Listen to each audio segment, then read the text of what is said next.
For the first 45, 46, 47 years of this man's life, the record of Jackson's career suggests a talented man thrashing about in the dark, trying to locate a ladder that no man of his background had ever climbed. His speeches made an impression in the House of Representatives. He was Tennessee's first congressman, but he left his seat. Served briefly in the Senate, but quit that too. Became a justice on the Tennessee Supreme Court. Won election in 1802 as Major General in command of the Tennessee militia, but for years couldn't find any wars to fight. He was very disappointed by this. He tried to start wars, didn't succeed. Like many a Westerner, he speculated in land. He bought and sold the rights to tens of thousands of acres, including land alongside the Mississippi River that eventually became Memphis. It was common for speculators to buy the rights to Indian land in the West and then press their politicians to clear it of Indians. Pressure that Jackson, as a politician himself, was well connected to apply.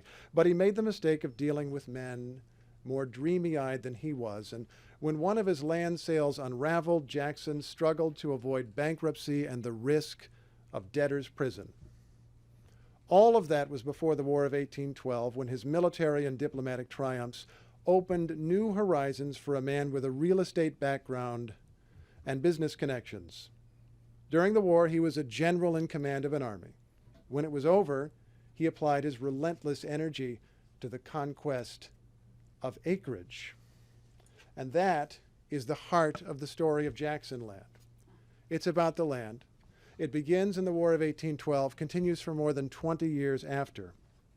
And we trace Jackson's efforts as a general and then as President of the United States to clear Native American nations from the eastern half of what we now think of as the United States, from east of the Mississippi.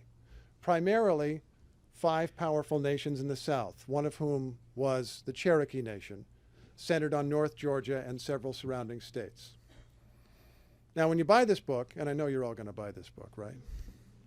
You'll see a number of maps, which I will want you to keep in your head, because in the early 19th century, the land at issue, quite a few future American states, could be represented on 2 mutually incompatible maps, mutually exclusive maps. There was a white man's map and an Indian map.